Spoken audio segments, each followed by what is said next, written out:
ಇವತ್ತಿನ ಒಂದು ಶೀರ್ಷಿಕೆನ ಕೊಟ್ಟಿರುವಂತದ್ದು the Christian living a spiritual intoxication ಎಂಬುದಾಗಿ. ಅಂದ್ರೆ ಕ್ರೈಸ್ತಿಯ ಜೀವಿತ ಒಂದು ಆತ್ಮಿಕ ಅಮಲು ಅಥವಾ ಆತ್ಮಿಕ ಮತ್ತು ಎಂಬುದಾಗಿ ಆ ಒಂದು ಶೀರ್ಷಿಕೆನ ನಾನು ಕೊಟ್ಟುವಂತವನಾಗಿದ್ದೇನೆ. ಇದರ ವಿವರಣೆ ಇವತ್ತಿನ ಒಂದು ಧ್ಯಾನ ಆಗಿರುವುದಾಗಿದೆ. ಇದಕ್ಕೆ ಆಧಾರವಂತ ವಾಕ್ಯಗಳು ಎಫೆಸ್ ಬರೆದ ಪತ್ರಿಕೆಯಲ್ಲಿ ನಾವು ಮುಂದೆ ಹೋಗುವಂತರಾಗಿದ್ದೇವೆ.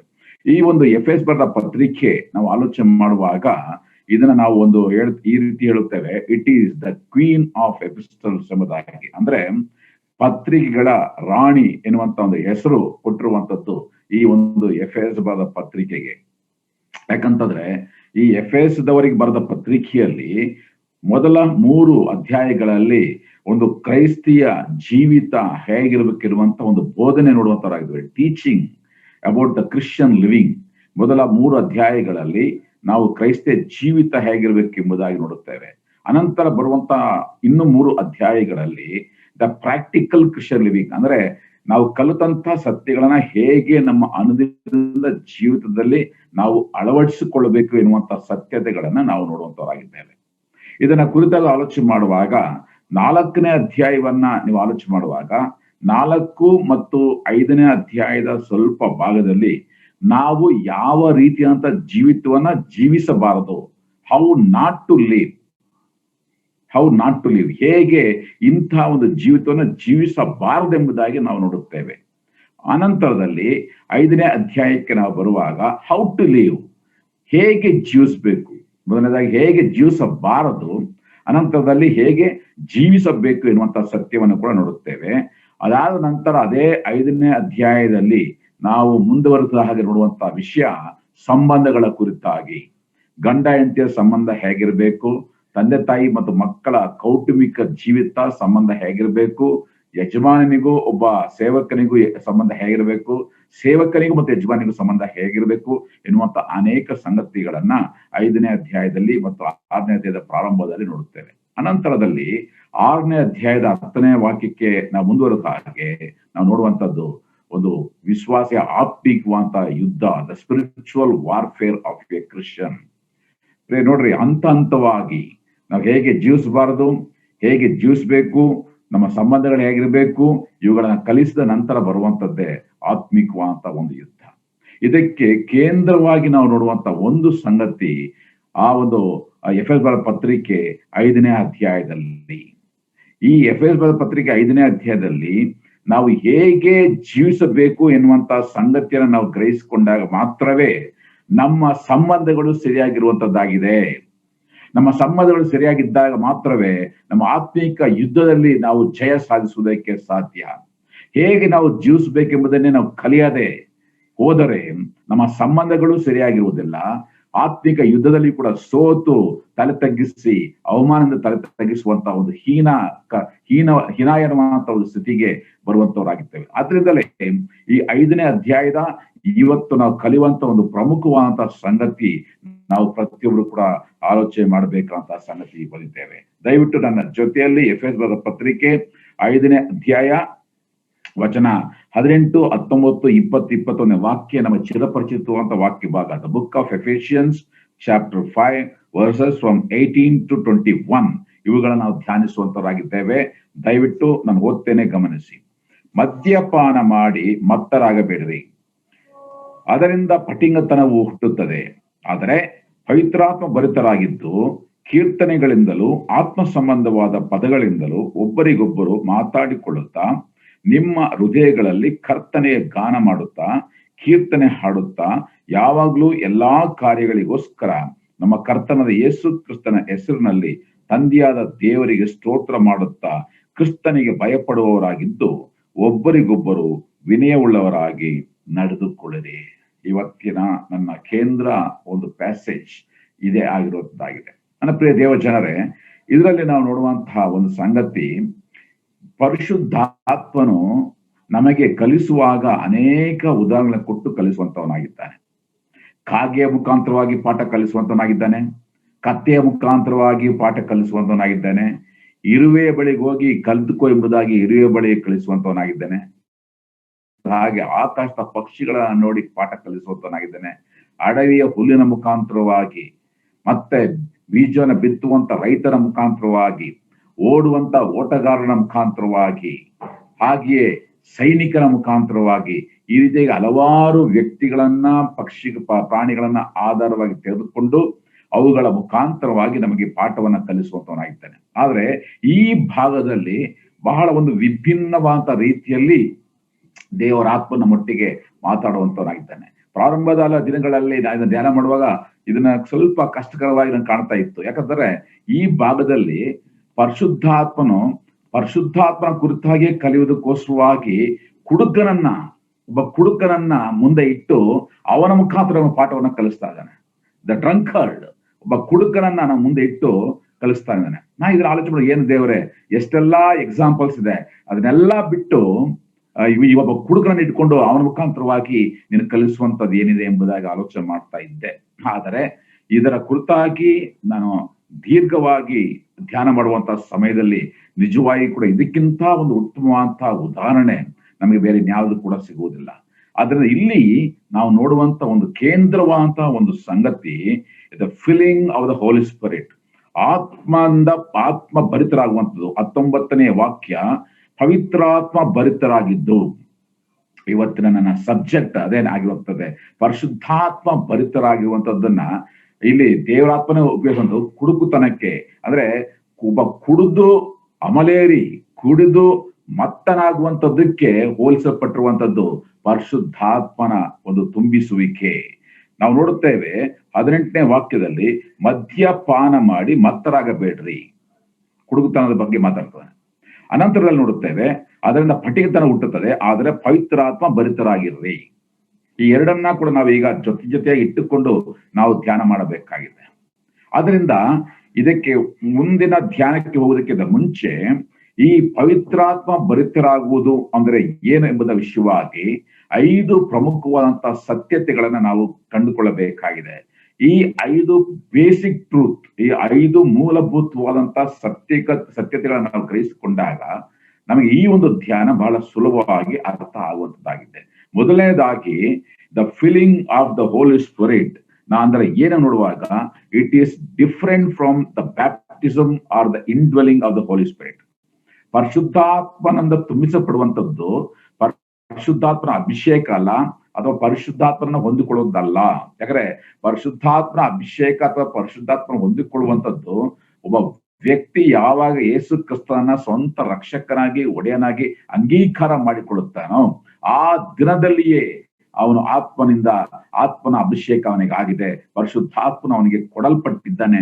ಇದು ದೇವರ ಕಾರ್ಯ. ಯಾಕಂದ್ರೆ ಪರಿಶುದ್ಧಾತ್ಮನ ಕಾರ್ಯವಿಲ್ಲದೇನೆ ಯಾರು ಕೂಡ ಯೇಸು ಕ್ರಿಸ್ತನನ್ನ ಸ್ವಂತ ರಕ್ಷಕನಾಗಿ ಅಂಗೀಕಾರ ಮಾಡಿಕೊಳ್ಳುವುದಕ್ಕೆ ಸಾಧ್ಯನೇ ಇಲ್ಲ. ಆದ್ರಿಂದ ಈ ಪರಿಶುದ್ಧಾತ್ಮ ತುಂಬಿಸಪಡುವಂಥದ್ದು ಮತ್ತು ಪರಿಶುದ್ಧ ಅಭಿಷೇಕಕ್ಕೆ ವ್ಯತ್ಯಾಸ ಇದೆ. ಪರಿಶುದ್ಧಾತ್ಮನ ಅಭಿಷೇಕ ಅಥವಾ ಪುರುಷನ ಹೊಂದಿಕೊಳ್ಳುವಂಥದ್ದು ಓನ್ಲಿ ಒನ್ಸ್, ಒಂದು ಸಲ ದೇವರಾತ್ಮ ನಮಗೆ ಕೊಡಲ್ಪಟ್ಟ ಮೇಲೆ ಅದು ನಿರಂತರವಾಗಿ ನಮ್ಮ ಜೊತೆಯಲ್ಲಿ ಆತನು ಇರುವಂತವನಾಗಿದ್ದಾನೆ, ಆತನು ಎತ್ತಲ್ಪಡುವಂತವ ದೇವರಲ್ಲ. ಆದ್ರಿಂದ ಇದನ್ನ ಸ್ಪಷ್ಟವಾಗಿ ಅರ್ಥ ಮಾಡ್ಕೊಳ್ಳೋಣ. ಎರಡನೇದಾಗಿ, ಪರಿಶುದ್ಧಾತ್ಮನ ತುಂಬಿಸಲ್ಪಡುವುದು ಅಂದ್ರೆ ಏನೆಂದು ನೋಡುವಾಗ ಅದು ಪದೇ ಪದೇ ಜರುಗುವಂತ ಒಂದು ಘಟನೆ ಅಥವಾ ಒಂದು ಸನ್ನಿವೇಶ ಆಗಿರುವಂತದ್ದಾಗಿದೆ. ನಾವು ಅಪೊಸ್ತಲ ಕೃತ್ಯಗಳನ್ನ ಓದುವಾಗ ನೋಡುತ್ತೇವೆ, ಪೇತ್ರನು ಪರಿಶುದ್ಧಾತ್ಮನಿಂದ ತುಂಬಿಸಲ್ಪಟ್ಟನು. ಮತ್ತೆ ಇನ್ನೊಂದು ಕೆಲವು ಅಧ್ಯಾಯ ನೋಡಿದ್ರೆ ತಿರುಗಿ ಪೇತ್ರನು ಪರಿಶುದ್ಧಾತ್ಮ ಭರಿತನಾಗಿ ಪರಿಶುದ್ಧಾತ್ಮನ ತುಂಬಿಸಲ್ಪಟ್ಟವನಾಗಿ, ಹಾಗೆ ನೋಡ್ತೀವಿ ಪೌಲನು ಪರಿಶುದ್ಧಾತ್ಮ ಭರಿತನಾಗಿ. ಈ ರೀತಿಯಾಗಿ it is a continuous process, ಪದೇ ಪದೇ ನಡೆಯುವಂತ ಒಂದು ಘಟನೆ ಎಂಬುದಾಗಿ, ಸನ್ನಿವೇಶ ಎಂಬುದಾಗಿ ನಾವು ನೋಡುವಂಥದ್ದು. ಅದು ಪರಿಶುದ್ಧಾತ್ಮನಿಂದ ತುಂಬಿಸಲ್ಪಡುವಂಥದ್ದು. ಮತ್ತೆ ಮೂರನೇದಾಗಿ ನಾವು ಇದರ ಕುರಿತಾಗಿ ಆಲೋಚನೆ ಮಾಡುವಾಗ, ಪರಿಶುದ್ಧಾತ್ಮನಿಂದ ತುಂಬಿಸಲ್ಪಡುವಂಥದ್ದು ಅದು ದೇವರ ಆಜ್ಞೆ ಆಗಿದೆ. ಪ್ರತಿಯೊಬ್ಬ ಕ್ರಿಸ್ತನು, ಪ್ರತಿಯೊಬ್ಬ ವಿಶ್ವಾಸಿಯು ಕೂಡ ಪರಿಶುದ್ಧಾತ್ಮನಿಂದ ಪಡಬೇಕೆಂಬುದೇ ಅದು ದೇವರ ಆಜ್ಞೆ ಮತ್ತು ದೇವರ ಬಯಕೆಯು ಕೂಡ ಆಗಿದೆ. ಅಪೊಸ್ತಲ ಕೃತ್ಯಗಳು 2ನೇ ಅಧ್ಯಾಯ 4ನೇ ವಾಕ್ಯ ನಾವು ನೋಡುವುದಾದ್ರೆ ಅಲ್ಲಿ ಎಲ್ಲ ಎನ್ನುವಂತ ಪದ ನೋಡುತ್ತೇವೆ. The book of acts chapter 2, 2ನೇ ಅಧ್ಯಾಯ 4ನೇ ಒಂದು ವಾಕ್ಯ ನೋಡ್ರಿ. ಅಲ್ಲಿ ಆಗ ಅವರೆಲ್ಲರೂ ಪವಿತ್ರಾತ್ಮ ಭರಿತರಾಗಿ ಆ ಆತ್ಮನು ತಮಗೆ ನುಡಿಯುವ ಶಕ್ತಿಯನ್ನು ಕೊಡುವ ಪ್ರಕಾರ. ಮುಂದೆ ಒಂದು ವಾಕ್ಯ ಗಮನಿಸಿ, ಆಗ ಅವರೆಲ್ಲರೂ ಕೂಡ ಎಂಬುದಂತ ಒಂದು ಪದ ಅಲ್ಲಿ ಉಪಯೋಗಿಸಲ್ಪಟ್ಟಿದೆ. Every one should be filled with the Holy Spirit. ಮತ್ತೆ ನಾವು ಮುಂದೆ ನೋಡ್ತೇವೆ, ಈ ಒಂದು ಪರಿಶುದ್ಧಾತ್ಮದಿಂದ ತುಂಬಿಸಲ್ಪಡುವಿಕೆ ಅಂತಂದ್ರೆ ನಾವು ಏನೋ ಒಂದ್ರ ಪಾತ್ರೆ ತರ ಪರಿಶುದ್ಧಾತ್ಮ ತುಂಬಿ ಮೇಲೆ ಅಲ್ಲ, ನಮ್ಮನ್ನ ಎಷ್ಟು ಮಟ್ಟಿಗೆ ಪವಿತ್ರಾತ್ಮರಿಗೆ ಒಪ್ಪಿಸ್ಕೊಡ್ತಾ ಇದೀವಿ ಅಂತಕ್ಕಂಥದ್ದೇ ಅದರ ಅರ್ಥ. How much we are giving to the Holy Spirit. ನಮ್ಮನ್ನ ತಗ್ಗಿಸ್ಕೊಂಡು ನಮ್ಮನ್ನ ಸಂಪೂರ್ಣವಾಗಿ ಎಷ್ಟರ ಮಟ್ಟಿಗೆ ದೇವರಾತ್ಮನ ನಿಯಂತ್ರಣಕ್ಕೆ, ಅಂದ್ರೆ ನಮ್ಮ ಒಳಗೆ ಇರುವಂತ ಪರಿಶುದ್ಧಾತ್ಮನಿಗೆ ನಮ್ಮ ಜೀವಿತವನ್ನ, ನಮ್ಮ ವೈಯಕ್ತಿಕ ಜೀವಿತ, ನಮ್ಮ ಬಿಸ್ನೆಸ್ ಆಗಿರ್ಬೋದು, ನಮ್ಮ ದಾಂಪತ್ಯ ಜೀವಿತ, ನಮ್ಮ ವ್ಯವಹಾರಗಳನ್ನ ಎಷ್ಟರ ಮಟ್ಟಿಗೆ ಆತನಿಗೆ ನಾವು ಸಮರ್ಪಣೆ ಮಾಡ್ತಾ ಇದ್ದೇವೆ, ಎಷ್ಟರ ಮಟ್ಟಿಗೆ ವಿಧಿಯರಾಗ್ತಾ ಇದ್ದೇವೆ, ಅದು ನಿಜವಾದಂತಹ ಒಂದು ಪರಿಶುದ್ಧಾತ್ಮನಲ್ಲಿ ತುಂಬಿಸಲ್ಪಡುವಂಥದ್ದು. ಅದರ ಪ್ರೇರಣೆ it is a inward feeling. ನಾವು ನಮ್ಮ ಒಳಗೆ ಇರುವಂತಹ ದೇವರಾತ್ಮನಿಗೆ ನಮ್ಮನ್ನ ನಾವು ಸಂಪೂರ್ಣವಾಗಿ ಒಪ್ಪಿಸಿಕೊಡುವಂಥದ್ದು. ಇನ್ನೊಂದು ರೀತಿ ಹೇಳ್ಬೇಕಾದ್ರೆ, ಪರಿಶುದ್ಧಾತ್ಮನು ಆತನ ಗೆಸ್ಟ್ ಅಲ್ಲ, ಪರಿಶುದ್ಧಾತ್ಮನು is the master, is the Lord of our life. ನಮ್ಮ ಜೀವಿತಕ್ಕೆ ಒಂದು ಯಜಮಾನಾಗಿದ್ದಾನೆ, ಒಡೆಯನಾಗಿದ್ದಾನೆ ಹೊರತು ಆತನು ಗೆಸ್ಟ್ ಅಲ್ಲ, ಅತಿಥಿ ಅಲ್ಲ. ಆತನಿಗೆ ಎಷ್ಟರ ಮಟ್ಟಿಗೆ ನಾವು ಒಪ್ಪಿಸಿಕೊಡುತ್ತೇವೆ ಅದು ನಿಜವಾಗಿ ಕೂಡ ಪವಿತ್ರಾತ್ಮದಿಂದ ತುಂಬಿಸಲ್ಪಡುವಿಕೆ. ಮತ್ತೆ ಐದನೇದಾಗಿ ನಾವು ನೋಡುವಾಗ, ಪರಿಶುದ್ಧಾತ್ಮನಿಂದ ತುಂಬಿಸಲ್ಪಟ್ಟಂತಹ ವ್ಯಕ್ತಿ ಆತನಿಗೆ ನಿರ್ದಿಷ್ಟವಾದ ಕೆಲವು ಲಕ್ಷಣಗಳನ್ನ ನಾವು ನೋಡಬಹುದು, ನಿರ್ದಿಷ್ಟವಾದ ಕೆಲವು ವ್ಯಕ್ತಿತ್ವಗಳನ್ನ ನಾವು ಕಾಣಬಹುದು. ಇದನ್ನ ನಾವು ಬಹಳ ಸ್ಪಷ್ಟವಾಗಿ ನಾವು ಸತ್ಯವೇದ ನೋಡುವಂತವರಾಗಿದ್ದೇವೆ. ಈ 5 ಸಂಗತಿಗಳನ್ನ ನಾವು ಮೂಲಭೂತವಾಗಿ ನಾವು ತಿಳಿದುಕೊಂಡಾಗ, ಹಾಗಾದರೆ ಆ ಒಂದು ವ್ಯಕ್ತಿಯ ಒಂದು ಜೀವಿತದಲ್ಲಿ ಹೇಗೆ, ಆತನ ನಡವಳಿಕೆಯಲ್ಲಿ, ಆತನ ಕ್ಯಾರೆಕ್ಟರ್ ನಡತೆಯಲ್ಲಿ ಹೇಗೆ ನಾವು ಈ ಒಬ್ಬ ವ್ಯಕ್ತಿ ಪರಿಶುದ್ಧಾತ್ಮನ ತುಂಬಿಸಲ್ಪಟ್ಟಿದ್ದಾನ ಅಥವಾ ಪರಿಶುದ್ಧಾತ್ಮ ತುಂಬಿಸಲ್ಪಟ್ಟಿಲ್ಲ ಎಂಬುದಾಗಿ ನಾವು ಕಂಡುಕೊಳ್ಳುವುದಕ್ಕೆ ಸಾಧ್ಯ. ಇವತ್ತು ನಾವು ಈ ಒಂದು ಝೂಮ್ ಮುಖಾಂತರವಾಗಿ ಧ್ಯಾನಿಸುವಂತ ನಾವುಗಳು ಕೂಡ ಇವತ್ತು ನಮ್ಮನ್ನ ನಾವು ಪರೀಕ್ಷೆ ಮಾಡಿಕೊಳ್ಬಹುದು. ನಿಜವಾಗಿ ಕೂಡ ನಾನು ಪರಿಶುದ್ಧಾತ್ಮನ ತುಂಬಿಸಲ್ಪಟ್ಟಿದ್ದೇನಾ ಅಥವಾ ನಾನು ಪರಿಶುದ್ಧಾತ್ಮನ ತುಂಬಿಸಲ್ಪಟ್ಟಿಲ್ವಾ? ಒಂದು ವೇಳೆ ಪರಿಶುದ್ಧಾತ್ಮ ತುಂಬಿಸಲ್ಪಡಬೇಕಾದ್ರೆ ನಾನು ಏನು ಮಾಡಬೇಕು? ಈ ಸಂಗತಿಗಳನ್ನ ಇವತ್ತು ನಾವು ಧ್ಯಾನ ಮಾಡುವಂತವರಾಗಿದ್ದೇವೆ. ಇದಕ್ಕಾಗಿ ಪರಿಶುದ್ಧಾತ್ಮ ತಾನೇ ಒಬ್ಬ ಕುಡುಕನನ್ನ ಮುಂದೆ ಇಟ್ಟು ನಮಗೆ ತಿಳಿಸುವಂತವನಾಗಿದ್ದಾನೆ. ಕುಡುಕನ ಜೀವಿತ ಒಂದು ಕಡೆ ನಾವು ಇಟ್ಕೊಂಡು, ಪರಿಶುದ್ಧಾತ್ಮ ತುಂಬಿಸಲ್ಪಡುವಿಕೆ ಒಂದು ಕಡೆ ಇಟ್ಕೊಂಡು ನಾವು ಧ್ಯಾನ ಮಾಡುವಾಗ ಈ ಸಂಗತಿಗಳು ಬಹಳ ಸ್ಪಷ್ಟವಾಗಿ ನಮಗೆ ಗೋಚರ ಆಗುವಂತದ್ದಾಗಿದೆ. ಇಲ್ಲಿ ಒಂದು ಪದ ನಾನು ಉಪಯೋಗಿಸ್ತಾ ಇದ್ದೇನೆ, ಏನಂತ, ದ ಇಂಟಾಕ್ಸಿಕೇಶನ್ ಎಂಬುದಾಗಿ. ಇಂಟಾಕ್ಸಿಕೇಶನ್ ಅಥವಾ ಅಮಲು ಎಂಬುದಾಗಿ ಹೇಳುವಾಗ ಒಂದು ಸ್ವಲ್ಪ ಕುಡಿದ್ಬಿಟ್ಟು ಮತ್ತು ಅನ್ನೋದಲ್ಲ. ಆತನು ಪದೇ ಎಷ್ಟು ಮಟ್ಟಿಗೆ ಅಂದ್ರೆ ಆತನ ಸಂಪೂರ್ಣವಾಗಿ ನಿಯಂತ್ರಣ ತಪ್ಪು ಮಟ್ಟಿಗೆ ಹುಡುಗ ಕುಡಿತಾನ, ಅವನನ್ನ ನೋಡಿ ನಾವ್ ಹೇಳ್ತೀವಿ, ಓ ಇವನು ಭಯಂಕರವಾಗಿ, ಇವನು ಫುಲ್ ಲೋಡ್ ಆಗ್ಬಿಟ್ಟಿದ್ದಾನೆ, ಅಥವಾ ಇವನು ಫುಲ್ ಮತ್ತು ಬಂದ್ಬಿಟ್ಟಿದೆ, ಅವನಿಗೆ ಇವನು ಫುಲ್ ಅಮಲಾಗಿದ್ದಾನೆ ಎಂಬುದಾಗಿ ನಾವು ನೋಡ್ತೀವಿ. ಅದಕ್ಕೆ ನಾವು ಇಂಟಾಕ್ಸಿಕೇಶನ್ ಎಂದು ಹೇಳ್ತೀವಿ. ಕೆಲವು ಟೈಮಲ್ಲಿ ಮೆಡಿಕಲಿ ಇನ್ನೊಂದು ಪದ ಉಪಯೋಗಿಸ್ತೀವಿ, ಏನು, ಡ್ರಗ್ ಇಂಟಾಕ್ಸಿಕೇಶನ್ ಅಂತ. ಅಂದ್ರೆ ಆ ಔಷಧಿ ಬಹಳ ಹೆಚ್ಚಾಗಿ ನಾವು ಅವನ ಜೀವಿತದಲ್ಲಿ ಕಾರ್ಯ ಮಾಡ್ತದೆ ಎಂಬುದಕ್ಕೆ ಉಪಯೋಗಿಸುವಂತ ಪದ ದ ಡ್ರಗ್ ಇಂಟಾಕ್ಸಿಕೇಶನ್ ಎಂಬುದಾಗಿ. ಅದೇ ತರ ದ ಆಲ್ಕೋಹಾಲಿಕ್ ಇಂಟಾಕ್ಸಿಕೇಶನ್, ಕುಡುಕುತನದ ಅಮಲು ಎಂಬುದಾಗಿ ಹೇಳುವಾಗ ಅದು ಮಿತಿಮೀರಿದಂತೆ ಬಹಳ ಹೆಚ್ಚಿನ ರೀತಿಯಲ್ಲಿ ಅವನಲ್ಲಿ ಅದು ಸಂಪೂರ್ಣವಾಗಿ ತುಂಬಿಕೊಂಡಿರುವಂತದ್ದು. ಈ ಕುಡುಕುತನದ ಒಂದು ಅಮಲು ಮತ್ತೆ ಪರಿಶುದ್ಧಾತ್ಮನ ಭರಿತ, ಈ 2 ಸಂಗತಿಗಳನ್ನ ನಾವು ಜೊತೆಗೆ ಇಟ್ಟುಕೊಂಡು 7 ವಿಷಯಗಳನ್ನ ನಾವು ಧ್ಯಾನಿಸುವಂತವರಾಗಿದ್ದೇವೆ. ಕುಡುಕನ ವಿಷಯವಾಗಿ 7 ಸತ್ಯತೆಗಳನ್ನ ನಾವು ಕಂಡುಕೊಂಡಾಗ ಆಗ ಪರಿಶುದ್ಧಾತ್ಮನ ಕುರಿತಾಗಿ ನಾವು ಕಂಡುಕೊಳ್ಳೋದಕ್ಕೆ ಸಾಧ್ಯ. ಬಹಳ ಎಚ್ಚರಿಕೆಯಿಂದ ಗಮನಿಸಿ, ಈ 7 ಸಂಗತಿಗಳಲ್ಲಿ ಕೆಲವನ್ನ ನಾವು ಅನುಸರಿಸಬೇಕಾಗದೆ, ಕೆಲವನ್ನ ನಾವು ಅದಕ್ಕೆ ವಿರುದ್ಧವಾಗಿ ನಾವು ಅನುಸರಿಸಬೇಕಾಗ್ತದೆ. ಅದರಿಂದ ಎಲ್ಲಾ ಕುಡುಕನ ವ್ಯಕ್ತಿತ್ವವನ್ನ ನಾವು ಅಳವಡಿಸ್ಕೋಬೇಕೆಂಬುದಾಗಲ್ಲ. ಕುಡುಕದಿಂದ ಕಂಪೇರ್ ಅಂಡ್ ಕಾಂಟ್ರಾಸ್ಟ್, ಹೊಂದಾಣಿಕೆ ಮಾಡುವಂಥದ್ದು ಮತ್ತೆ ಅದರತಕ್ಕಂಥ ಭೇದವನ್ನ ನಾವು ಸರಿಯಾಗಿ ಅರ್ಥ ಮಾಡಿಕೊಳ್ಳೋದು, ಎರಡೂ ಕೂಡ ಬೇಕು ನಮಗೆ.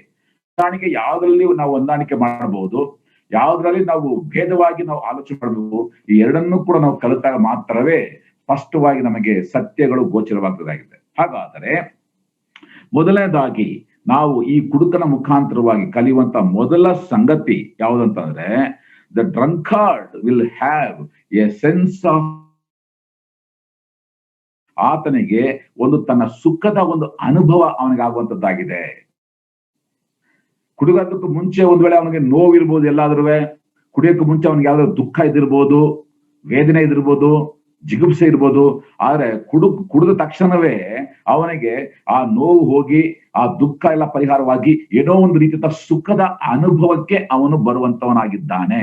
ಅದನ್ನ ನಾವು ಉಪಯೋಗಿಸುವಂತ ಪದ ಯುಫೋರಿಯಾ ಎಂಬುದಾಗಿ, ಇವನು ಬಹಳ ಯುಫೋರಿಯಾಗಿ ಹೋಗ್ಬಿಟ್ಟಿದ್ದಾನೆ, ಬಹಳ ಯುಫೋರಿಯಾಗಿ ಹೋಗ್ತಾನೆ ಎಂಬುದಾಗಿ ಆ ಯುಫೋರಿಯಾ ಅಂತಕ್ಕಂಥ ಪದ ಉಪಯೋಗಿಸ್ತೇವೆ. ಅಂದ್ರೆ ಏನರ್ಥ, ಅವನು ಒಂದು ಸುಖದ ಉತ್ತಂಗದ ಒಂದು ಅನುಭವಕ್ಕೆ ಪೀಕ್ ಅವನು ಹೋಗಿದ್ದಾನೆ ಎಂಬುದಾಗಿ.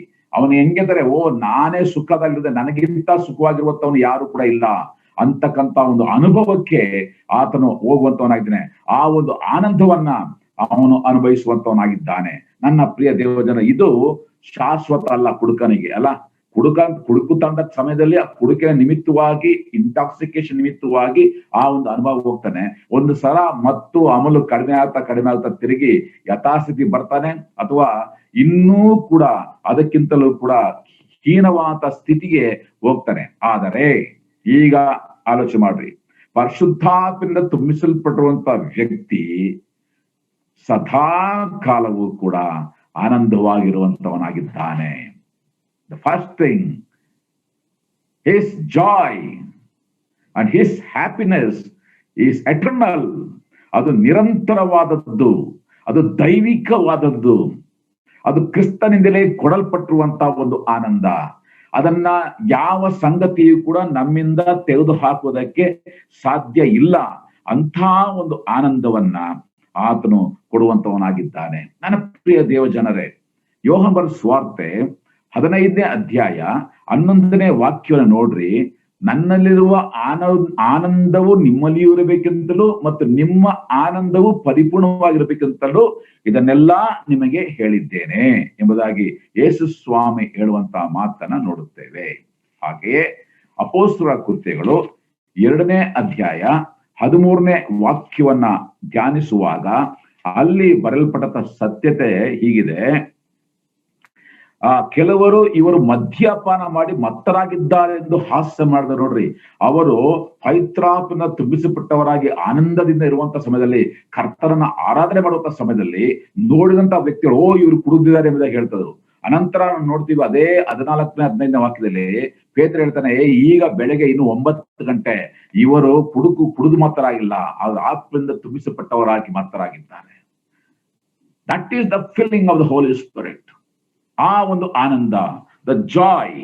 ಮತ್ತೆ ಇದೇ 4ನೇ ಅಧ್ಯಾಯ ಅಪೊಸ್ತಲರ ಕೃತ್ಯಗಳು 32ನೇ ವಾಕ್ಯವನ್ನ ಆಲೋಚನೆ ಮಾಡ್ರಿ.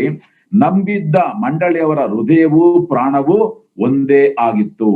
ಇದಲ್ಲದೆ ಒಬ್ಬನಾದ್ರೂ ತನಗಿದ್ದ ಆಸ್ತಿಯಲ್ಲಿ ಯಾವನ ಸ್ವಂತವಾದಂದು ಹೇಳಲಿಲ್ಲ, ಎಲ್ಲವೂ ಹುದುವಾಗಿತ್ತು. ಈ ರೀತಿಯಾಗಿ ನೋಡ್ತೇವೆ, ಅವರ ಪ್ರಾಣ ಎಲ್ಲಾ ಒಂದಾಗಿತ್ತು, ಅಷ್ಟು ಸಂತೋಷವಾಗಿದ್ದರು ಎಂಬುದಾಗಿ ನೋಡುತ್ತೇವೆ.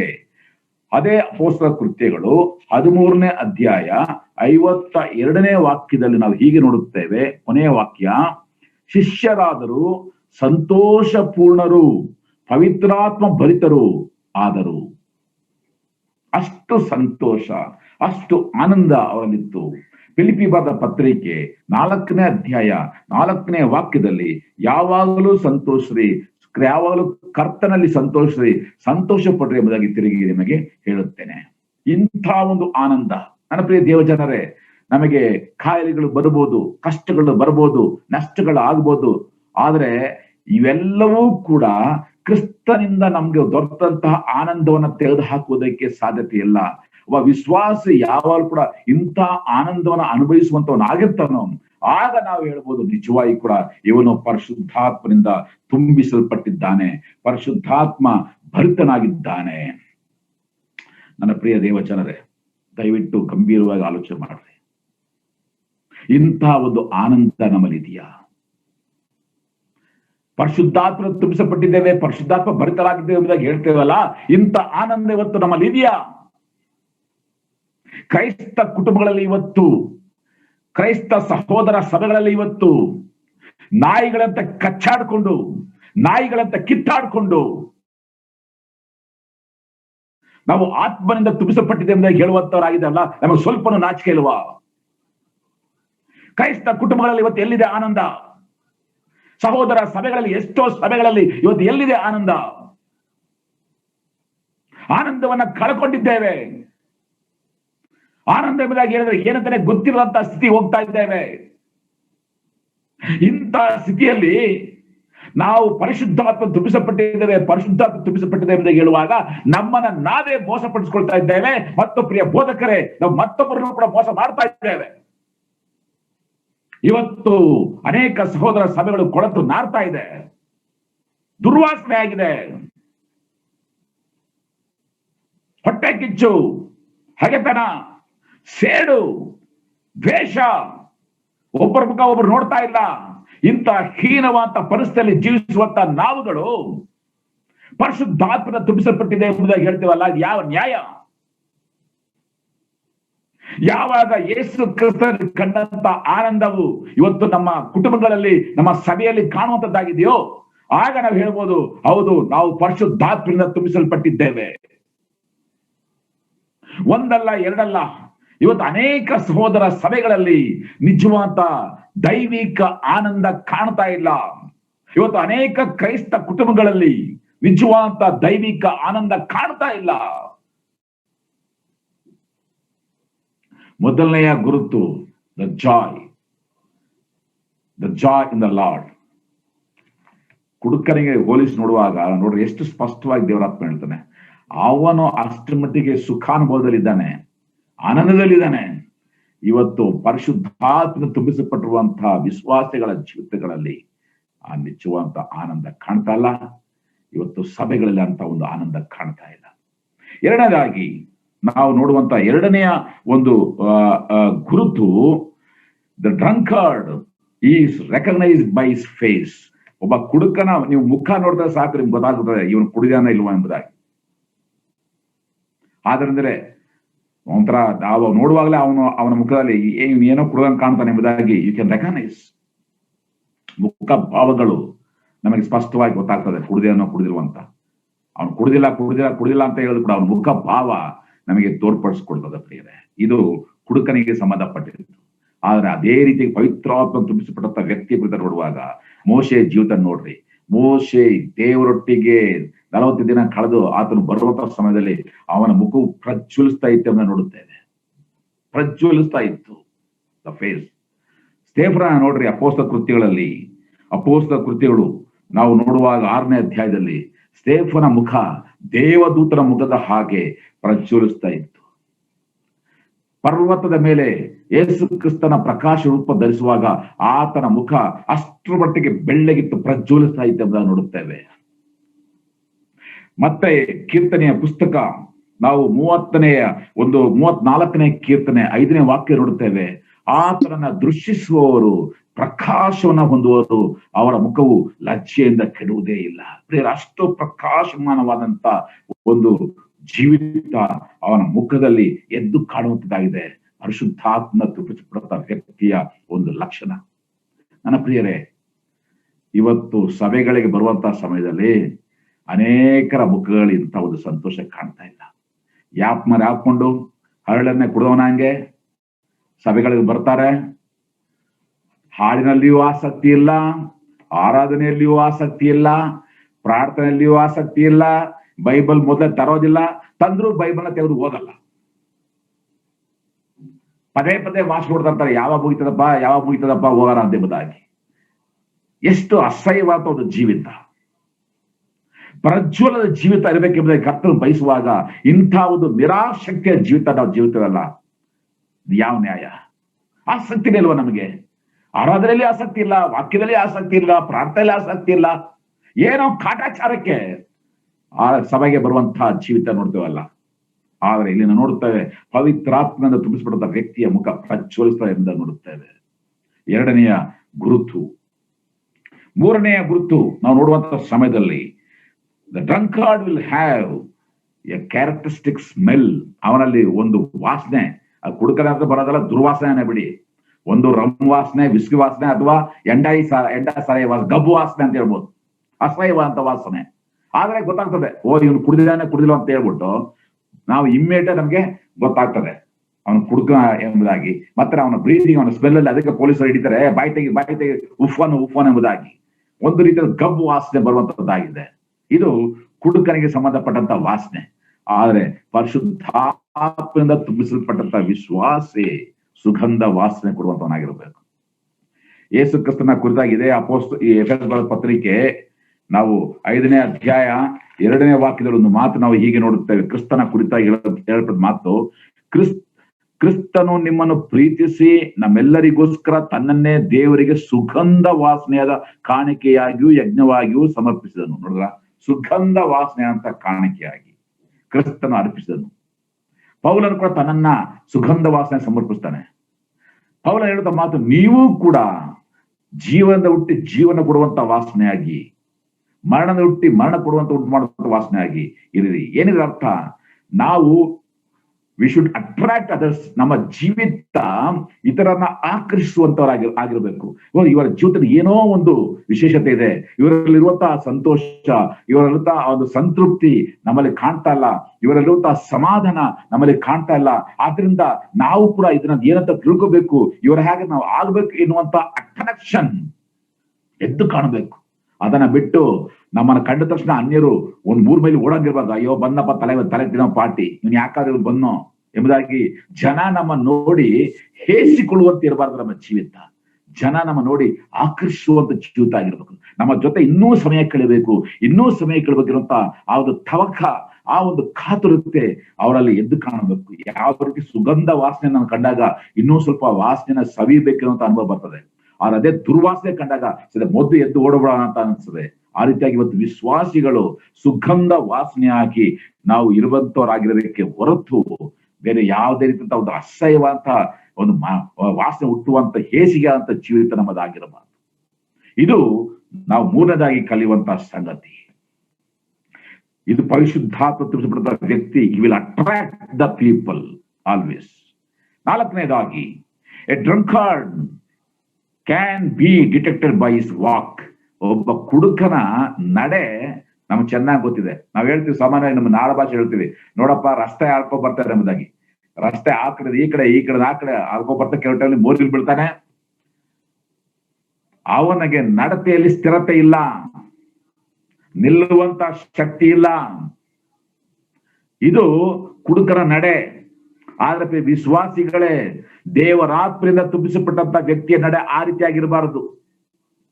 ಇದಕ್ಕೇನೆ ಹೇಳಿದು, ಹೋಲಿಕೆಯನ್ನು ಮಾಡಬೇಕು, ವ್ಯತ್ಯಾಸ ವಿಭಿನ್ನತೆಯನ್ನು ಕೂಡ ಕಂಡುಕೊಳ್ಬೇಕು. ಒಬ್ಬ ಪವಿತ್ರಾತ್ಮ ತುಂಬಿಸಲ್ಪಟ್ಟಂತ ವ್ಯಕ್ತಿಯ ನಡೆ ಅದು ಸ್ಥಿರವಾಗಿರ್ಬೇಕು, ಸ್ಟೆಡ್ ಫಾಸ್ಟ್, ಸ್ಥಿರವಾಗಿರ್ಬೇಕು.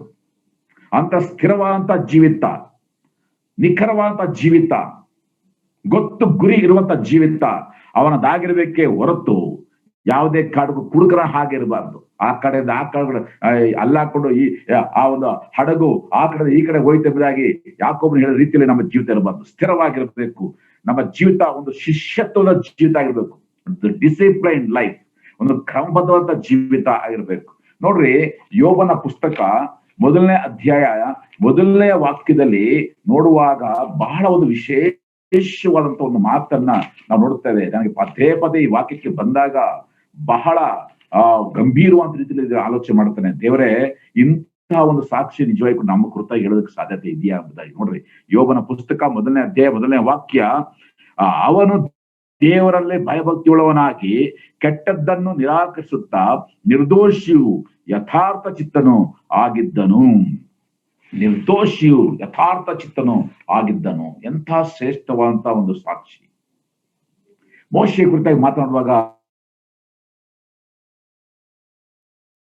ಮನಸ್ಸಿಗೆ ಒಪ್ಪುವಂತ ಮನುಷ್ಯನು, ಎಂಥ ಸಾಕ್ಷಿ. ಹೊಸ ಹುಡುಗರು ಬರುವಾಗ ಬಲೆ ಒಳ್ಳೆ ನಂಬಿಗಸಂತ ಆಳು ನೀನು, ಎಂತಹ ಸಾಕ್ಷಿ, ದೇವರೇ ಕೊಡುವಂತ ಸಾಕ್ಷಿ. ಪ್ರೇರೆ, ಒಂದು ನಿಮಿಷ ಆಲೋಚನೆ ಮಾಡ್ರಿ. ನಿಜವಾಗಿ ಕೂಡ ನಮ್ಮನ್ನ ನೋಡುವಾಗ, ನಮ್ಮ ನಡತೆಯನ್ನು ನೋಡುವಾಗ ಯೇಸು ಸ್ವಾಮಿ ಇಂತಹ ಸಾಕ್ಷಿ ಕೊಡುವುದಕ್ಕೆ ಸಾಧ್ಯತೆ ಇದೆಯಾ? ಆದ್ರಿಂದ ಇದೇ ಎಫೆಸದ ಪತ್ರಿಕೆ 5ನೇ ಅಧ್ಯಾಯ ವಚನ 17 ಮತ್ತು 18 ವಾಕ್ಯ ನೋಡ್ರಿ, ನಮ್ಮ ನಡೆ ಹೇಗಿರ್ಬೇಕೆಂಬುದಾಗಿ ನಾವು ನೋಡುವಂತವರಾಗಿದ್ದೇವೆ. ಅದರಿಂದ ನಾವು ಓದ್ತೀನಿ. verse 15, Ephesians chapter 5 verse 15. ಆದ ಕಾರಣ ನೀವು ನಡ್ಕೊಳ್ಳುವ ರೀತಿಯನ್ನು ಕುರಿತು ಚೆನ್ನಾಗಿ ನೋಡಿಕೊಳ್ಳಿರಿ. ಜ್ಞಾನವಿಲ್ಲದವರಾಗಿರದೆ ಜ್ಞಾನವಂತವರಾಗಿರ್ರಿ. ಈ ದಿನಗಳು ಕೆಟ್ಟವುಗಳಾಗಿವೆ, ಆದ್ದರಿಂದ ಕಾಲವನ್ನು ಸುಮ್ಮನೆ ಕಳಕೊಳ್ಳದೆ ಅದನ್ನು ಬೆಲೆಯುಳ್ಳದೆಂದು ಉಪಯೋಗಿಸಿಕೊಳ್ಳಿರಿ ಮತ್ತು ಬುದ್ಧಿಹೀನರಾಗಿ ನಡೆಯದೆ ಕರ್ತನ ಚಿತ್ತವೇನೆಂಬುದನ್ನು ವಿಚಾರಿಸಿ ತಿಳಿದವರಾಗಿರ್ರಿ. ಆ ನಡೆ ಹೇಗಿರಬೇಕೆಂಬುದಾಗಿ ನಾವು ನೋಡುವಂತವರಾಗಿದ್ದೇವೆ. ಕ್ರಿಸ್ತನಲ್ಲಿ ಪ್ರಿಯ ದೇವ ಜನರೇ, 5ನೇದಾಗಿ ನಾವು ನೋಡುವಂತ ಸಂಗತಿ ಕುಡುಕನ ಮಾತುಗಳು, ಸ್ಪೀಚ್ ಹೇಗಿರ್ತದೆ. ಅವನು ತೊದಲ್ತಾನೆ, ಸ್ಲರಿಂಗ್ ಆಫ್ ದ ಸ್ಪೀಚ್, ಮತ್ತೆ ಇನ್ಕೊಹರೆನ್ಸ್ ಎಂಬುದಾಗಿ, ಅಂದ್ರೆ ಅವನು ಹೇಳುವಂತ ಮಾತುಗಳಿಗೆ ಒಂದಕ್ಕೊಂದು ಸಂಬಂಧ ಇಲ್ಲದ ರೀತಿಯಲ್ಲಿ ಮಾತಾಡ್ತಾ ಇರ್ತಾನೆ. ಸಂಬಂಧ ಇಲ್ಲದ ಮಾತುಗಳು, ತೊದಲು ಮಾತುಗಳು, ಬಾಯಿ ಬಂದಂತ ಮಾತುಗಳು, ಇದು ಕುಡುಕನ ವ್ಯಕ್ತಿತ್ವ. ಆದ್ರೆ ಪರಿಶುದ್ಧಾತ್ಮ ತುಂಬಿಸುವಂತ ವ್ಯಕ್ತಿಯ ಒಂದು ವ್ಯಕ್ತಿತ್ವ ಹೌದಂದ್ರೆ ಹೌದು, ಅಲ್ಲ ಅಂದ್ರೆ ಅಲ್ಲ. ಮಾತಿನ ಮೇಲೆ ನಿಗಾ ಇರಬೇಕು. ಮಾತಿನ ಮೇಲೆ, ನಡತೆಯ ಮೇಲೆ ಹೇಗೆ ನಿಗಾ ಇತ್ತು ಅದೇ ರೀತಿಯಾಗಿ ನಮ್ಮ ಮಾತಿನ ಮೇಲೆಯೂ ಕೂಡ ನಿಗಾ ಇರಬೇಕು. ಅಪೊಸ್ತಲರ ಕೃತ್ಯಗಳು 4ನೇ ಅಧ್ಯಾಯ 20ನೇ ವಾಕ್ಯ ನೋಡುವಾಗ ಪೇತ್ರ ಯೋಹಾನರು ಮಾತು ಹೇಳ್ತಾರೆ, ನಾವು ಕಂಡು ಕೇಳಿದ್ದನ್ನ ಹೇಳದೆ ಇರಲಾರೆವು. ನಾವು ಕಂಡಿದ್ದೇವೆ, ನಾವು ಕೇಳಿದ್ದೇವೆ, ಅದನ್ನ ನಾವು ಹೇಳ್ತೇವೆ. ಅದು ನಿಖರವಾದಂತ ಮಾತು, ಸ್ಪಷ್ಟವಾದಂತ ಮಾತು. ಒಂದ್ಸಲ ಹೌದು, ಒಂದ್ಸಲ ಅಲ್ಲ ಎನ್ನುವಂತ ಮಾತಲ್ಲ. ಖಡಾಖಂಡಿತವಾಗಿ ಮಾತಾಡುವಂತ ಮಾತಾಗಿರ್ಬೇಕು ಪವಿತ್ರಾತ್ಮ ತುಂಬಿಸುವಂತ ವ್ಯಕ್ತಿಯ ಮಾತುಗಳು. ನನ್ನ ಪ್ರೇರೆ, ಎಫೆಸರ ಪತ್ರಿಕೆ 4ನೇ ಅಧ್ಯಾಯ 29ನೇ ವಾಕ್ಯದಲ್ಲಿ ನಾವು ಇಲ್ಲೇ ಪಕ್ಕದಲ್ಲಿ ನೋಡ್ತೇವೆ. 29ನೇ ವಾಕ್ಯ, ನಾವು ಮಾತುಗಳು ಹೇಗಿರ್ಬೇಕು ನೋಡುವಾಗ, ನಿಮ್ಮ ಬಾಯೊಳಗಿಂದ ಯಾವ ಕೆಟ್ಟ ಮಾತು ಹೊರಡಬಾರದು, ಭಕ್ತಿಯನ್ನು ವೃದ್ಧಿ ಮಾಡುವಂತ ಕಾಲೋಚಿತವಾದ ಮಾತು ಇದ್ದರೆ ಕೇಳುವವರ ಹಿತಕ್ಕಾಗಿ ಅದನ್ನು ಆಡಿದೆ. ನೋಡ್ರಿ, ನಮ್ಮ ಮಾತುಗಳು ಇತರರನ್ನ ಬಲಪಡಿಸುವಂತದಿರಬೇಕು. ನಮ್ಮ ಮಾತುಗಳು ಇತರರಿಗೆ ಹಿತಕರವಾಗಿರ್ಬೇಕು. ನಮ್ಮ ಮಾತುಗಳು ಇತರ ಭಕ್ತಿಯನ್ನ ಅಭಿವೃದ್ಧಿ ಮಾಡುವಂತಾಗಿರ್ಬೇಕು. ಅಂತ ಮಾತುಗಳನ್ನ ಉಪಯೋಗಿಸ್ಬೇಕು ಹೊರತು ಇತರರಾಗ ಮನಸ್ಸಿಗೆ ನೋವು ಉಂಟು ಮಾಡುವಂತ, ಮನಸ್ಸಿಗೆ ಚುಚ್ಚುವಂತ, ವೇದನೆ ಉಂಟು ಮಾಡುವಂತ, ಅವ್ರನ್ನ ಹೀನವಾಗಿ ತುಚ್ಛವಾಗಿ ಕಾಣುವಂತ ಮಾತುಗಳು ಯಾವುದೇ ಕಾರಣಕ್ಕೂ ನಮ್ಮ ಬಾಯಿಂದ ಬರಬಾರದು. ಬೇರೆ ಇವತ್ತು ಮಾತಿನ ನಿಮಿತ್ತವಾಗಿ ಎಷ್ಟೋ ಮನೆಗಳು ಮುರಿದು ಹೋಗಿವೆ. ಮಾತಿನ ನಿಮಿತ್ತವಾಗಿ ಎಷ್ಟೋ ಸಭೆಗಳು ಮುರಿದು ಹೋಗಿದೆ. ಆದ್ರಿಂದಲೇ ನಮ್ಮ ಮಾತಿನ ಬಗ್ಗೆ ಬಹಳ ಎಚ್ಚರಿಕೆ ವಹಿಸಬೇಕು. ಅದಕ್ಕೆ ಒಂದು ಗಾದೆ ಹೇಳ್ತೀವಿ, ಮಾತು ಹಾಡಿದರೆ ಹೋಯ್ತು, ಮುತ್ತು ಒಡೆದರೆ ಹೋಯ್ತು ಎಂಬುದಾಗಿ.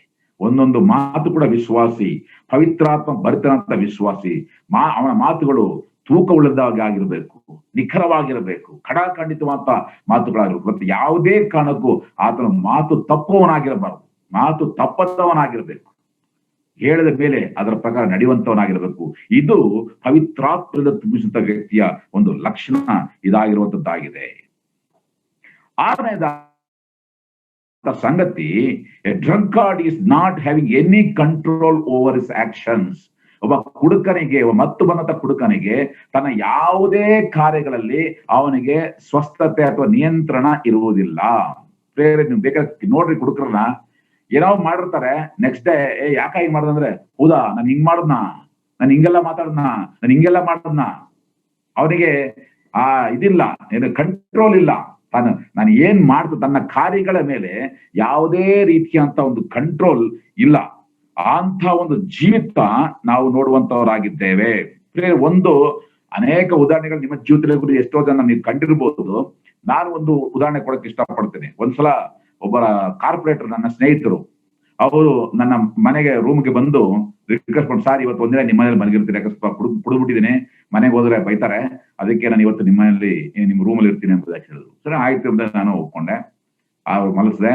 ನನಗೆ ಗೊತ್ತಿತ್ತು, ಒಂದ್ ವೇಳೆ ನೈಟ್ ಏನಾದ್ರು ಬಾತ್ರೂಮ್ಗೆ ಹೋಗಂಗಿದ್ರೆ ಅನುಕೂಲ ಆಗುತ್ತೆ ಅಂದ್ಬಿಟ್ಟು ನಾನು ಬಾತ್ರೂಮ್ ಬಾಗಿಲನ್ನ ತೆಗೆದಿಟ್ಬಿಟ್ಟು ನಾನು ಮಲಗಿದೆ. ಅವ್ರಿಗೇನು ತೊಂದರೆ ಆಗಬಾರ್ದು ಅನ್ನೋಕ್ಕೋಸ್ಕರವಾಗಿ, ಏನಾದ್ರು ಒಂದ್ ವೇಳೆ ಹೋಗಂಗಿದ್ರೆ ಹೋಗಿ ಬರ್ಲಿ ಅನ್ನೋಕ್ಕೋಸ್ಕರವಾಗಿ. ಸರಿ, ನಾನು ಮಧ್ಯರಾತ್ರಿಯಲ್ಲಿ ನಾನು ಎದ್ದು ನೋಡ್ತೀನಿ, ಇವರು ಅಂತ ಆ ಬಾಗಿಲನ್ನ ಎಳಿತಾ ಇದಾರೆ, ಬಾಗಿಲು ಹಿಡ್ಕೊಂಡು. ಇದೇನು ಬಾಗಿಲು ಹಿಡ್ಕೊಂಡು ಎಳಿತಾ ಇದಾರಲ್ಲ ಅನ್ಕೊಂಡು ನಾನು ಸಡನ್ ನಾನು ಎದ್ದು ಕೇಳಿದೆ, ಏನ್ ಸರ್ ಏನ್ ಮಾಡ್ತೇನೆ ಅಂದ್ರೆ, ಯಾರೋ ಬಾಗಿಲನ್ನ ಗಟ್ಟಿಯಾಗಿ ಹಾಕ್ಬಿಟ್ಟಿದ್ದಾರೆ, ಬಾಗಿಲು ತೆಯ್ಯಕ್ ಆಗ್ತಲ್ಲ ಅಂತ. ಆಮೇಲೆ ನಾನು ಹೇಳಿದೆ, ಸರ್ ಬಾಗಿಲಾಗಲೇ ತೆಗೆದೇ ಇಟ್ಟಿದ್ದೀನಿ, ನೀವು ಹೊರಡೆ ಹೋಗ್ರಿ ಅಂದ್ರೆ. ನೋಡ್ರಿ, ತೆಗೆದಿರೋ ಬಾಗಿಲು ಹಿಡ್ಕೊಂಡು ಎಳಿತಾ ಇದ್ರೆ ಬಾಗಿಲು ಕಿತ್ಕೊಬರ್ದಾರ ಅಷ್ಟೇ. ಇವತ್ತು ಕುಡುಕರ ಕಾರ್ಯಗಳು ಅನೇಕ ಉತ್ತರ ಹಾಸ್ಯಾಸ್ಪದವಾಗಿ ಅನೇಕ ಕಾರ್ಯಗಳು ಅವಮಾನಕರವಾದಂತ ರೀತಿಯಲ್ಲಿ ಇರ್ತದೆ ಕುಡುಕರ ಒಂದು ಕ್ರಿಯೆಗಳು ಬೇರೆ. ಆದರೆ ನಾವು ಪರಿಶುದ್ಧಾತ್ಮದಿಂದ ತುಂಬಿಸಿದವನ ಕಾರ್ಯಗಳು ನೋಡುವಾಗ ಗಲಾತ್ಯ ಪತ್ರಿಕೆ 5ನೇ ಅಧ್ಯಾಯ 22 ನೋಡ್ತೀವಲ್ಲ, ಪವಿತ್ರಾತ್ಮನ ಆ ಒಂದು ಫಲದಿಂದ ತುಂಬಿಸಲ್ಪಟ್ಟಂತ ಜೀವಿತ ಆಗಿರ್ತದೆ. It is filled with the fruit of Holy Spirit. ಪವಿತ್ರಾತ್ಮ ಫಲ ಅಲ್ಲಿ ತುಂಬಿರ್ತದೆ. ಅವನು ಏನೇ ಮಾಡಿದ್ರು ಕೂಡ ಕರ್ತನ ಮಹಿಮೆಗಾಗಿ ಮಾಡುವಂತನಾಗಿದ್ದಾನೆ. 1 ಕುರಿತ 10ನೇ ಅಧ್ಯಾಯ 31ನೇ ವಾಕ್ಯ, ನಾವು ಕುಡಿದರು ಉಂಡರು ಮತ್ತೆ ಏನು ಮಾಡಿದ್ರು ಕೂಡ ಎಲ್ಲವನ್ನು ಕೂಡ ಕರ್ತನ ಮಹಿಮೆಗಾಗಿ ಮಾಡ್ರಿ. ಮತ್ತೆ 1 ಫಿಲಿಪ್ಪ 20:20 ನೋಡುತ್ತೇವೆ, ನಾನು ಬದುಕಲು ಸರಿಯೇ ನಾನು ಸತ್ತರೂ ಸರಿಯೇ ಕ್ರಿಸ್ತನ ನನ್ನ ದೇಹದಲ್ಲಿ ಘನಪಡಿಸಬೇಕು, ಮಹಿಮೆಪಡಿಸಬೇಕು ಎಂಬುದೇ ನನ್ನ ಗುರಿ. ಮತ್ತೆ ನಾವು ನೋಡ್ತೀವಿ ಅದೇ ಅವನ ಒಂದೇ ಒಂದು ಗುರಿ ಉದ್ದೇಶ, ತನ್ನ ನಡತೆ ನಿಮಿತ್ತವಾಗಿ ತನ್ನ ತೀರ್ಮಾನ ನಿಮಿತ್ತವಾಗಿ ಯೇಸು ಕ್ರಿಸ್ತನನ್ನ ಘನಪಡಿಸಬೇಕು, ಯೇಸು ಕ್ರಿಸ್ತನ ಮಹಿಮೆ ಪಡಿಸಬೇಕೆಂಬುದೇ ಪರಿಶುದ್ಧಾತ್ಮ ತುಂಬಿಸಲ್ಪಡುತ್ತ ವ್ಯಕ್ತಿಯ ಒಂದು ತೀರ್ಮಾನ ಆಗಿರುವಂತಾಗಿದೆ. ನನ್ನ ಪ್ರಿಯ ದೇವಜನರೇ, 7ನೇದಾಗಿ ನಾವು ನೋಡುವಂತ ಒಂದು ಸಂಗತಿ, ಹುಡುಗರು ಯಾವಾಗಲೂ ಕೂಡ ಹುಡುಗರ ಸಹವಾಸ ಇರೋದಕ್ಕೆ ಇಷ್ಟಪಡ್ತಾರಲ್ಲ. Company drunkers will always be comfortable in drunkers. ಕುಡುಕರ ಸಮುದಾಯದಲ್ಲಿ ಕುಡಿದಿರೋದನ್ನ ಅವ್ರಿಗೆ ಇಷ್ಟ ಆಗಲ್ಲ. ಅವರ ಒಂದು ಕಂಪನಿ, ಅವರ ಒಂದು ಅನ್ಯೂನತೆ ಹೇಗಾದ್ರೆ ಕುಡುಕರ ಜೊತೆಲೆ. ನನ್ನ ಪ್ರಿಯ ದೇವಜನರೇ, ಪವಿತ್ರಾತ್ಮದಿಂದ ತುಂಬಿಸಲ್ಪಡುತ್ತ ವ್ಯಕ್ತಿಯ ಒಂದು ಅನ್ಯೂನತೆ ಹೇಗಿರಬೇಕು? ಅಪೊಸ್ತಲ ಕೃತ್ಯಗಳು 2ನೇ ಅಧ್ಯಾಯ, ಅಪೊಸ್ತಲ ಕೃತ್ಯಗಳು 2ನೇ ಅಧ್ಯಾಯ 4ನೇ ವಾಕ್ಯಕ್ಕೆ ನಾವು 2ನೇ ಅಧ್ಯಾಯ 42ನೇ ವಾಕ್ಯಕ್ಕೆ ನಾವು ಸ್ವಲ್ಪ ತಿರುಗಿಸಿದ್ರೆ ಅಲ್ಲಿ ಎಷ್ಟು ಶ್ರೇಷ್ಠವಾದಂತಹ ಮಾತುಗಳನ್ನ ನಾವು ನೋಡುವಂತವರಾಗಿದ್ದೇವೆ. ಅಪೊಸ್ತಲ ಕೃತ್ಯಗಳು 2ನೇ ಅಧ್ಯಾಯ 42ನೇ ವಾಕ್ಯ 42. ಇವರ ಅಪೊಸ್ತಲ ಬೋಧನೆಯನ್ನು ಕೇಳುವುದರಲ್ಲಿಯೂ ಸಹೋದರ ಅನ್ಯೋನ್ಯತೆಯಲ್ಲಿಯೂ ರೊಟ್ಟಿ ಮುರಿದಲ್ಲಿಯೂ ಪ್ರಾರ್ಥನೆಯಲ್ಲಿಯೂ ನಿರತರಾಗಿದ್ದರು. ವಚನ 43, ಎಲ್ಲರಿಗೂ ಭಯ ಉಂಟಾಯಿತು, ಇದಲ್ಲದೆ ಅನೇಕ ಅದ್ಭುತಗಳು ಸೂಚಕಗಳು ಅಪೊಸ್ತಲರ ಕೈಯಿಂದ ನಡೆದವು. 44ನೇ ವಾಕ್ಯ, ನಂಬಿದವರೆಲ್ಲರೂ ಒಟ್ಟಾಗಿದ್ದು ತಮ್ಮದೆಲ್ಲವನ್ನೂ ಹುದುವಾಗಿ ಅನುಭವಿಸ್ತಾ ಇದ್ದರು. ಒಂದು ಭಾಗ. ಇನ್ನೊಂದು ರೆಫರೆನ್ಸ್ ತಗೊಂಡ್ರೆ ಅದೇ 4ನೇ ಅಧ್ಯಾಯ, ಅಪೊಸ್ತಲ ಕೃತ್ಯಗಳು 4ನೇ ಅಧ್ಯಾಯ 23ನೇ ವಾಕ್ಯ. ಇವರು ಬಿಡುಗಡೆ ಹೊಂದಿ, ಅಂದ್ರೆ ಪೇತ್ರ ಯೋಹಾನರು ಇವರು ಬಿಡುಗಡೆ ಹೊಂದಿ ಸ್ವಂತ ಜನರ ಬಳಿಗೆ ಹೋಗಿ ಮಹಾಯಾಜಕರು ಹಿರಿಯರು ಏನ್ ಮಾಡಿದ್ರು ಅದನ್ನ ಹೇಳ್ತಾರೆ. ಸ್ವಂತ ಜನರು ಯಾರು? ತನ್ನ ಸ್ವಂತ ಸಭೆಯವರು, ಸ್ವಂತ ವಿಶ್ವಾಸಿ ಬಳಿಗೆ ಓಡೋದ್ರು ನೋಡಿ. ಏಡ್ ತಿನ್ಕೊಂಡು ಬಯಸ್ಕೊಂಡು ಅವರು ಓಡಿದ್ದು ವಿಶ್ವಾಸಿಗಳ ಒಂದು ಅನ್ಯೋನ್ಯತೆಗೆ. ಅದು ಪವಿತ್ರಾತ್ಮ ತುಂಬಿಸಲ್ಪಟ್ಟ ವ್ಯಕ್ತಿಯ ಒಂದು ಲಕ್ಷಣವಾಗಿದೆ. ಇದೇ 32ನೇ ವಾಕ್ಯ ನೋಡ್ರಿ, 4ನೇ ಅಧ್ಯಾಯ 32ನೇ ವಾಕ್ಯದಲ್ಲಿ ಮತ್ತೆ ಅದನ್ನ ಮುಂದುವರೆದ ಹಾಗೆ ನಾವು ಹೀಗೆ ನೋಡುತ್ತೇವೆ. 32, ನಂಬಿದ್ದ ಮಂಡಳಿಯವರ ಹೃದಯವೂ ಪ್ರಾಣವೂ ಒಂದೇ ಆಗಿತ್ತು.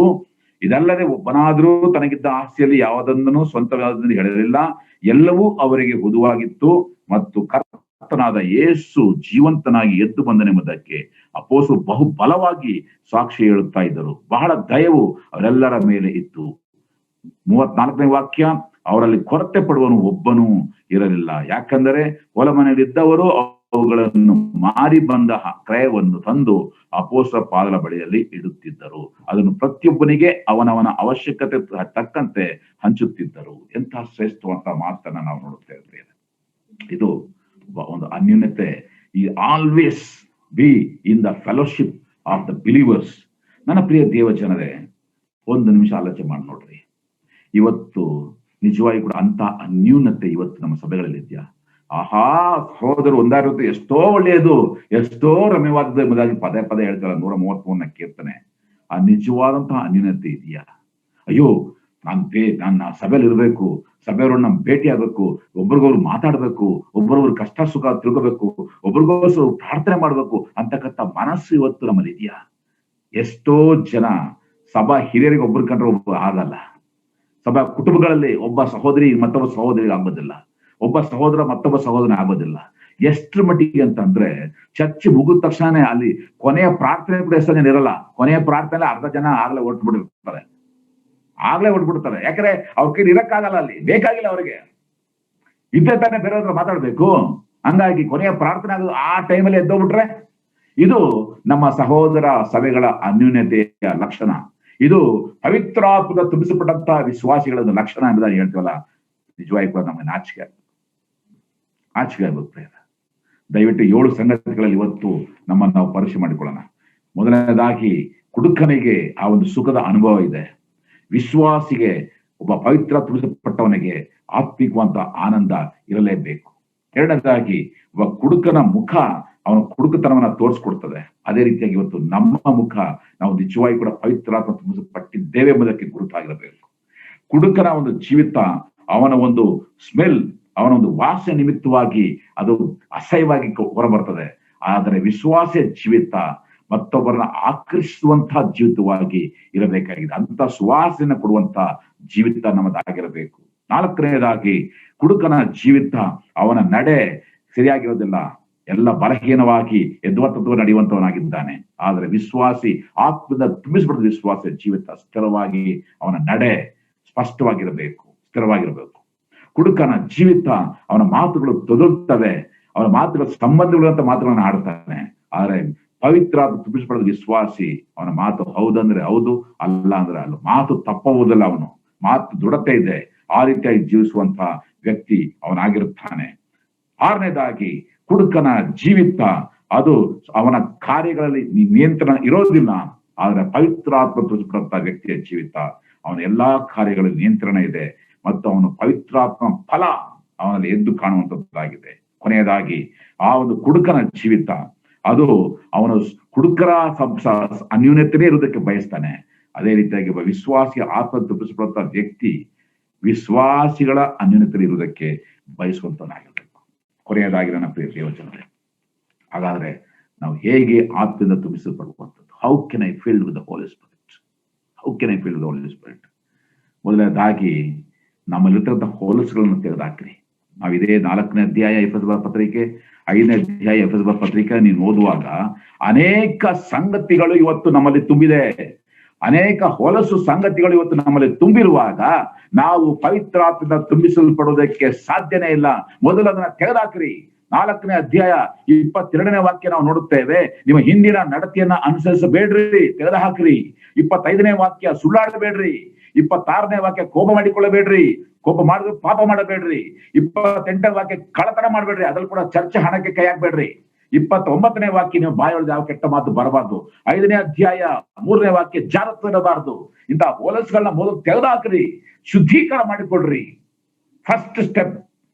ಯಾಕಂದ್ರೆ ಇವುಗಳನ್ನ ತುಂಬಿಸಲ್ಪಟ್ಟಿರುವಾಗ ದೇವರ ತುಂಬಿಸೋದಕ್ಕೆ ಜಾಗನೇ ಇಲ್ಲ. ಆದ್ರಿಂದ ಮೊದಲು ಇವುಗಳನ್ನ ತೆಗೆದಾಕ್ರಿ, ನಮ್ಮನ್ನು ನಾವು ಶುದ್ಧೀಕರಣ ಮಾಡಿಕೊಳ್ಳುವಂತರಾಗಿರೋಣ. 2ನೇದಾಗಿ ನಾವು ಮಾಡ್ಬೇಕಂತ ಕಾರ್ಯ, ನಮಗೆ ಆ ಒಂದು ಡಿಸೈರ್ ಇರಬೇಕು, ಭಯಕ್ಕೆ, ಆ ಒಂದು ದಾಹ. ನಾನು ಪವಿತ್ರ ತುಂಬಿಸಲ್ಪಡಬೇಕು, ನನ್ನ ಕ್ರಿಸ್ತನ ಸಾಕ್ಷಿಯಾಗಿ ಜೀವಿಸಬೇಕು, ನಾನು ಕ್ರಿಸ್ತನ ಮಹಿಮೆಗಾಗಿ ಜೀವಿಸಬೇಕು, ಕ್ರಿಸ್ತನ ಸೇವೆನ ಮಾಡಬೇಕು ಅಂತಕ್ಕಂಥ ಭಾರ ನಮ್ಮಲ್ಲಿ ಇರಬೇಕು, ದಾಹ ನಮ್ಮಲ್ಲಿ ಇರಬೇಕು, ಹಸಿವು ನಮ್ಮಲ್ಲಿ ಇರಬೇಕು. ಅದು ಎದ್ದು ಕಾಣುವಂತಾಗಬೇಕು ಕ್ರೈಸ್ತ ವಿಶ್ವಾಸ ಜೀವಿತದಲ್ಲಿ. ಮತ್ತು 3ನೇದಾಗಿ, ಪ್ರಾರ್ಥನೆ ಮಾಡ್ರಿ. ಪ್ರಾರ್ಥನೆ ಮಾಡಿ ನಂಬಿಕೆಯಿಂದ ಸ್ವೀಕರಿಸ. ಯೇಸುವೆ, ನಿನ್ನ ಆತ್ಮನ ತುಂಬಿಸು, ನಿನ್ನ ಆತ್ಮ ನಮ್ಮನ್ನ ತುಂಬಿಸು ಎಂಬುದಾಗಿ ನಾವು ಪ್ರಾರ್ಥನೆ ಮಾಡುವಾಗ ಖಂಡಿತ ಪರಿಶುದ್ಧಾತ್ಮನು ನಮ್ಮನ್ನ ಸಂಪೂರ್ಣವಾಗಿ ಆವರಿಸಿಕೊಳ್ಳುವಂತನಾಗಿದ್ದಾನೆ. ನನ್ನ ಪ್ರಿಯ ದೇವಜನರೇ, ಈ ರಾತ್ರಿಯಲ್ಲಿ ಒಂದು ಕಾರ್ಯ ಇವತ್ತು ನಾವು ಮಾಡುವಂತವರಾಗಿರೋಣ. ದಯವಿಟ್ಟು ನೀವು ನಿದ್ರೆಗೆ ಹೋಗೋದಕ್ಕಿಂತ ಮುಂಚೆ ಪರೀಕ್ಷೆ ಮಾಡಿಕೊಡ್ರಿ. ಯಾರ್ಯಾರನ್ನ ಕ್ಷಮಿಸ್ಬೇಕು ಅವರನ್ನ ಕ್ಷಮಿಸ್ರಿ. ಯಾರ್ಯಾರ ಹತ್ರ ನೀವು ಕ್ಷಮಾಪಣೆ ಕೇಳಬೇಕು ದಯವಿಟ್ಟು ಕೇಳ್ರಿ, ದಯವಿಟ್ಟು ಕೇಳ್ರಿ. ಪಶ್ಚಾತ್ತಾಪ ಪಡ್ರಿ, ಕರ್ತನ ಕಡೆಗೆ ತಿರುಗಿಕೊಳ್ಳ್ರಿ, ಶುದ್ಧೀಕರಿಸಿಕೊಳ್ಳ್ರಿ. ನಂಬಿಕೆಯಿಂದ ಯೇಸುವೆ ನನ್ನ ಆತ್ಮದ ತುಂಬಿಸು ಎಂಬುದಾಗಿ ಪ್ರಾರ್ಥನೆ ಮಾಡ್ರಿ. ಆದರೆ ಇವತ್ತಿನಿಂದ ನಮ್ಮ ಹೊಸ ಜೀವಿತ ಪ್ರಾರಂಭ ಮಾಡೋಣ. ಪರಿಶುದ್ಧಾತ್ಮ ತುಂಬಿಸಲ್ಪಟ್ಟವರಾಗಿ ನಿರಂತರವಾಗಿ ಕ್ರಿಸ್ತನ ಮಹಿಮೆಗಾಗಿ, ಕ್ರಿಸ್ತನ ಸಾಕ್ಷಿಗಳಾಗಿ ಜೀವಿಸುವ ಹಾಗೆ ದೇವರ ಆತ್ಮ ನಮಗೆ ಸಹಾಯ ಮಾಡಿ ನಡೆಸಲಿ. ಆಮೇನ್.